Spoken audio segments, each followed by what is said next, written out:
Thank you very much. Sabah al-khair. I'm not as prepared as Monas, but I'm going to speak about three things that are incredibly close to my heart.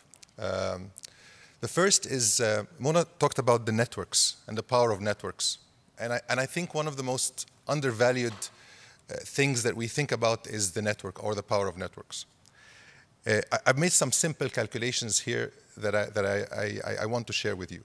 If I ask anyone in this room to walk 1 meter, 30 steps to the right-hand side, like this, 30 steps, 30 linear steps. So this person will probably be 30 meters away. Right? Makes sense.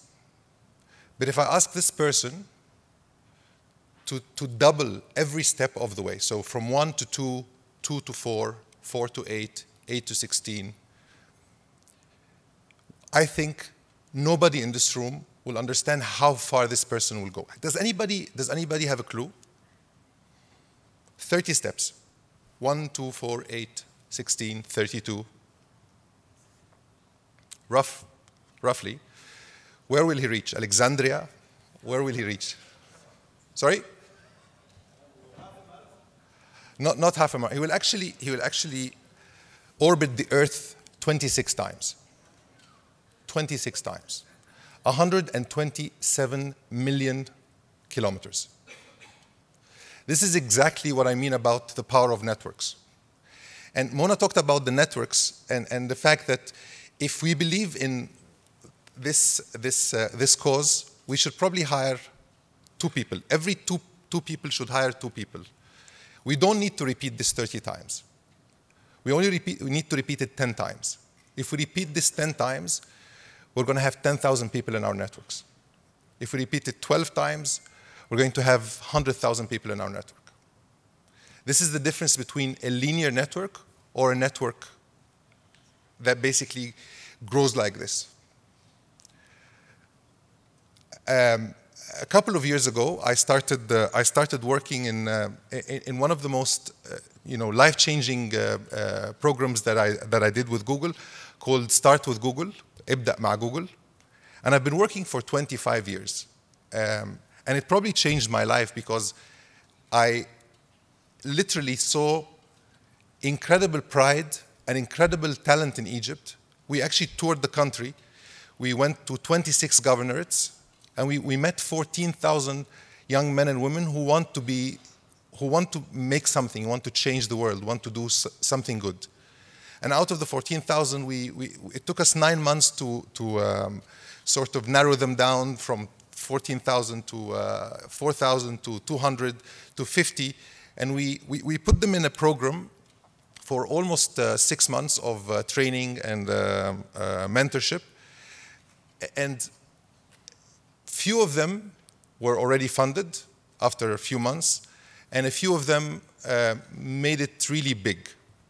And I want to touch on this specific topic because it not only changed my perspective on how we should feel proud to be Egyptians, but how we should also contribute to the network, how we can actually either give money, give mentorship, open market, do things for ourselves. I was in San Francisco last week, and a taxi driver told me, you should come and live here. A Syrian taxi driver told me that I should come and live here. And I told him why. He said, very simple, if you're successful, people in San Francisco will push you to be more successful.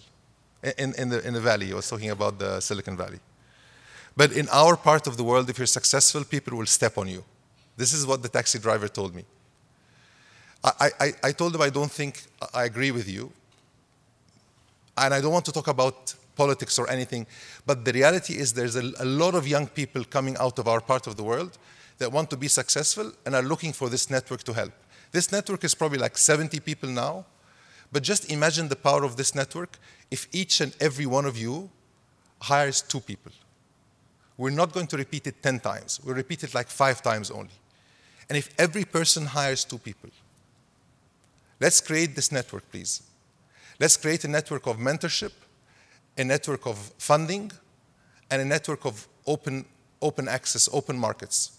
We open markets to these young men and women that you'll see.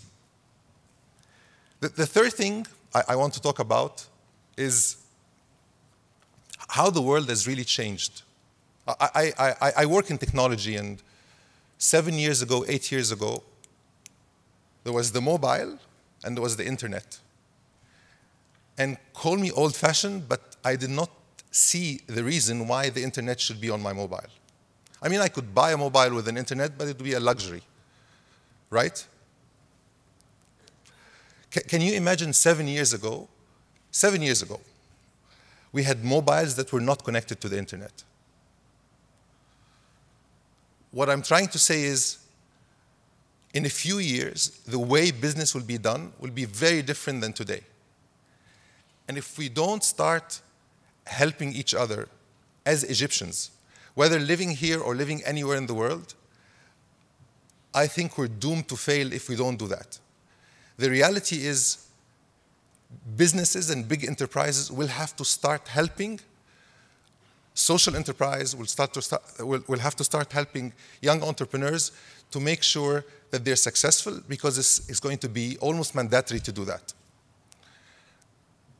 I talk about the mobile revolution, and the fact that I clearly remember when I first bought my first mobile, and this was not far away. This was 10 years ago, and some of my friends were saying, it's not really necessary. And then few years later, everybody got on the mobile, and everybody got on the mobile with the internet, and now it's becoming, what do you do when you wake up in the morning? You just look at your mobile. You read stuff on your mobile, you're connected all the time. Every time I go with my family to a hotel, the first thing they ask about is the internet. How can they get connected to the world? I think this room today can actually make a big difference in Egypt and make us a little bit proud of who we are. There is a sense of,